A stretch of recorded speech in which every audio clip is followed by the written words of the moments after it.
Hello à tous! L'année dernière, à la même période, je vous partageais le flip show de mon bullet journal. Cette année, je vais vous expliquer les raisons qui font que je ne vais pas l'utiliser pour l'année 2024.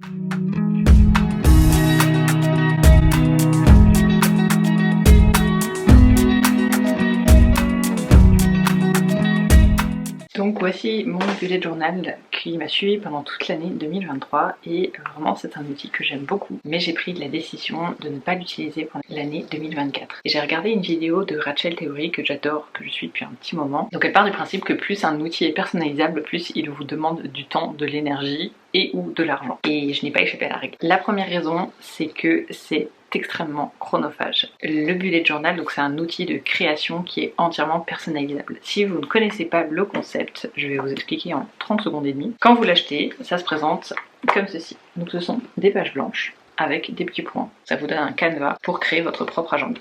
Ça peut prendre des formes diverses et variées. Moi je m'organise beaucoup à la semaine, donc ça peut prendre une forme comme celle-ci, qui est plutôt simple là pour le coup. Et on peut aller vers des choses beaucoup plus esthétiques et personnalisées, comme par exemple cette manière-ci de s'organiser, qui est ma version pour décembre de cette année. Ça peut vraiment s'adapter à tous les besoins que vous pouvez avoir en termes d'organisation. Si vous avez des besoins spécifiques, comme par exemple gérer votre budget, suivre votre santé, ou si vous avez des projets complexes, que vous avez besoin de faire des listes, des dessins, enfin vraiment c'est un outil qui s'y prête tout à fait. Mais ça demande beaucoup de temps de préparation. En ce qui me concerne, j'aime beaucoup avoir une jolie esthétique sur mon bullet journal, c'est vraiment ça qui me motive pour l'utiliser en fait, mais ça prend énormément de temps et en fait du temps aujourd'hui je n'en ai pas, voire plus, et j'avais plus envie de mettre autant de temps et d'énergie dans l'esthétique de mon agenda. Le mois de novembre, je n'ai même pas pris le temps de créer ma page de garde. Voilà, elle s'est arrêtée là-dessus.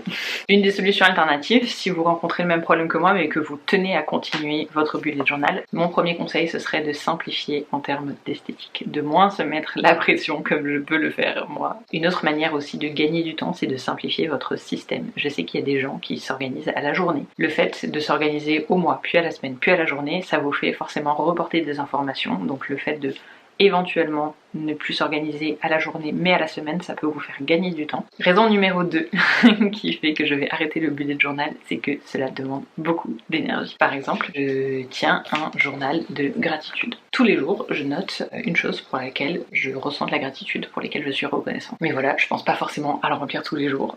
Donc des fois, je me retrouve à la fin de semaine et je me dis « Ah mince, il y a 3 jours où j'ai pas rempli mes gratitudes.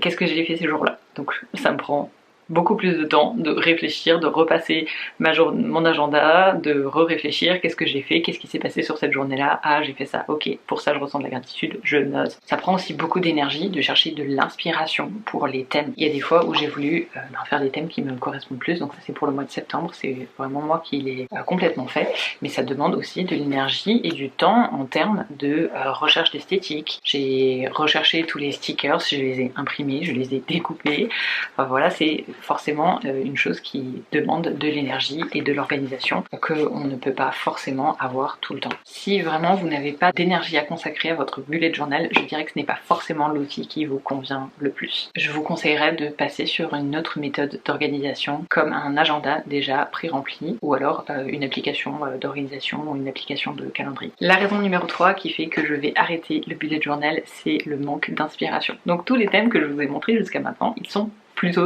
franchement sympas.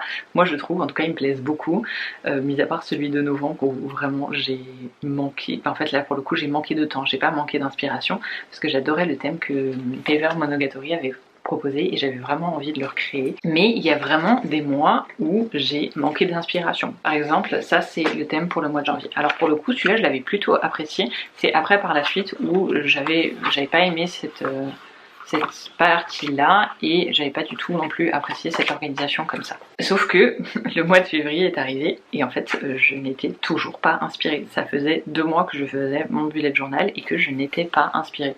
Donc je me suis retrouvée à essayer de faire un thème un peu astral comme ça et je me suis pas du tout retrouvée dans l'esthétique. Vous le voyez, c'est très très différent de ce que je peux faire. J'avais vraiment pas d'inspiration en fait en termes d'esthétique et je me retrouvais pas dans ce que je pouvais voir comme proposition qui passaient sur YouTube. Des fois c'est juste une question de feeling en fait, et puis quand ça vous parle pas, ça vous parle pas, et ça sert à rien de faire un truc qui vous parle pas concrètement.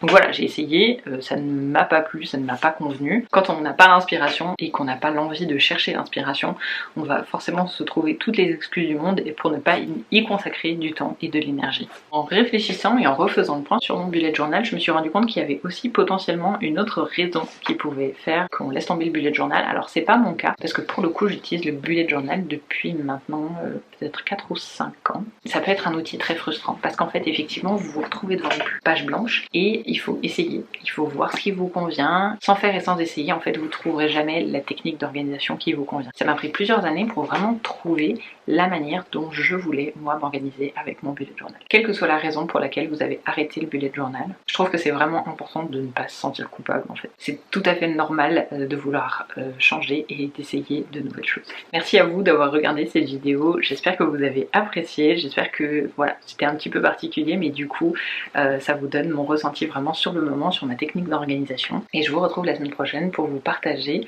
cette fois-ci mon nouvel outil d'organisation. Bye bye!